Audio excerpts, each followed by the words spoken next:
Friends, आज मी बनवणार आहे वांग्याची भाजी। ही भाजी मी काही वेगळा मसाला वापरून बनवणार आहे, तर तुम्ही या व्हिडिओला नक्की शेवटपर्यंत बघा। कारण ही भाजी मी आधी घरात एक वेळेस बनवली, घरात सर्वांना खूपच आवडली, तर मी तो व्हिडिओ आज तुमच्यासोबत शेअर करत आहे।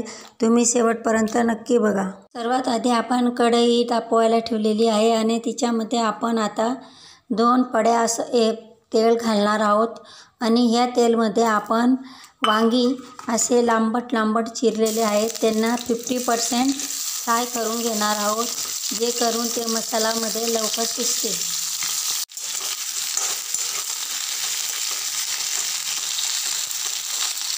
आता आपले वांगे फ्राय होत आहे तोपर्यंत आपण मसाला तयार करून घेऊ। त्यासाठी बघा, याप्रमाणे मी मिक्सरच्या भांड्यामध्ये हिरवी मिरची घेतलेली आहे, काही लसूणच्या पाकळ्या घेतलेल्या आहेत आणि आलंसुद्धा घेतलेलं आहे। आता याला आपण मिक्सरमध्ये ग्राइंड करून घेणार आहोत। बघा, आपली पेस्ट तयार झालेली आहे।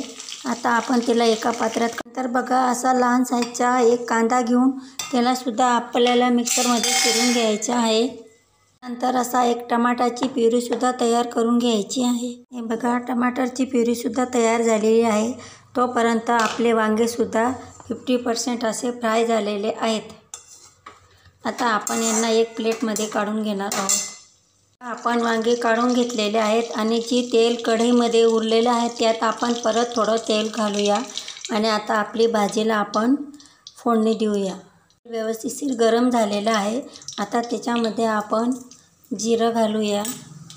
जिरं व्यवस्थित तडतडलं की त्यानंतर आपण त्याच्यामध्ये जो एक कांदा मिक्सरमध्ये फिरवलेला होता त्याला टाकायचा।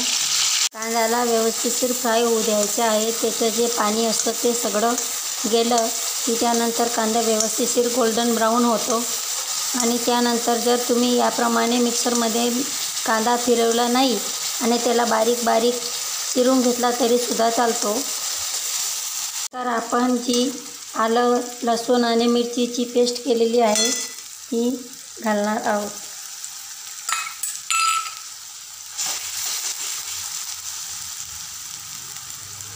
तर त्याच्यामध्ये आपण टमाट्याची प्युरी केलेली होती ती घालायची आहे। आता आपण त्यामध्ये आपले जे सुके मसाले असतात ते घालायचे आहे।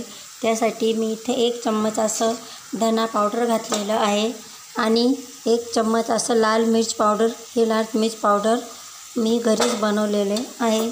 त्यानंतर आपण त्याच्यामध्ये हळद घालूया आणि त्याला व्यवस्थित भाजून घ्यायचं। त्याच्या कडाने जोपर्यंत तेल सुटत नाही तोपर्यंत आपण या मसाल्याला परतवत राहायचे आहे। मसाला जर कढईला चिटकत असेल तर त्याच्यामध्ये आपण याप्रमाणे थोडंसं पाणी घालू आणि त्याला परत तेल सुटेपर्यंत फ्राय होऊ देऊ। आपली मसाल्याला व्यवस्थित तेल सुटलेलं आहे, तर त्याच्यामध्ये जे फ्राय केलेले आपले वांगे होते ते घालायचे आहेत आणि त्यांना व्यवस्थित मसाल्यामध्ये एकजीव करून घ्यायचे आहेत।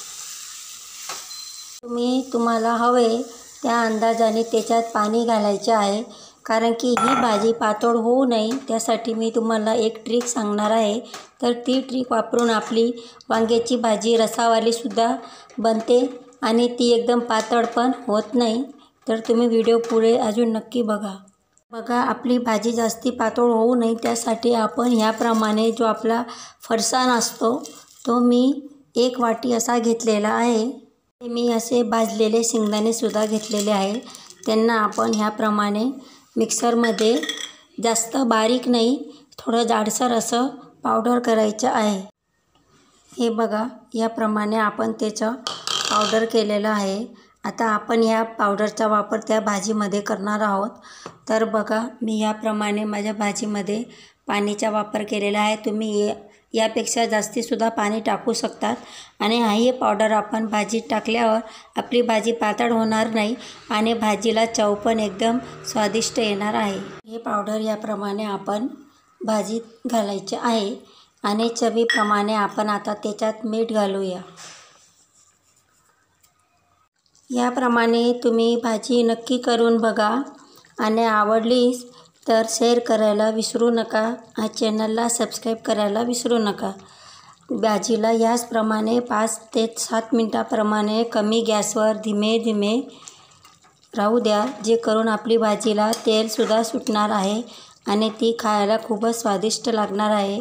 तुम्ही याप्रमाणे घरात ही भाजी करून बघा, घरात सर्वांना नक्की आवडणार आहे.